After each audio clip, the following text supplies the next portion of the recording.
आत्ताचे तुम्हाला जे काही विद्यार्थी आहेत त्यांच्यामध्ये तुम्हाला या अडचणी दूर व्हायला पाहिजे. या पॉडकास्टच्या माध्यमातून आपण ते क्लिअर करू तो विषय.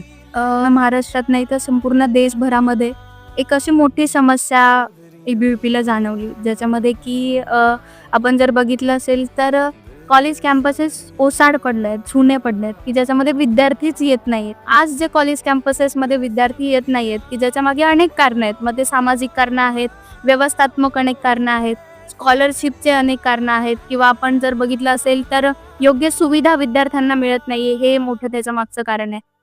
आपण जर बघितलं तर कालानुरूप शिक्षण, म्हणजे आपण जे म्हणतो ना, की बुरसटलेलं असलेलं शिक्षण त्यांना मिळतंय असं विद्यार्थ्यांचं म्हणणं आहे. तर त्यामुळे ABVPने हे सगळं कारणं जाणून घेत त्याच्यावर काय उपाययोजना केल्या पाहिजे. मग त्याच्यामध्ये सरकारने काय केलं पाहिजे, विद्यापीठांनी काय केलं पाहिजे, पालकांनी काय केलं पाहिजे,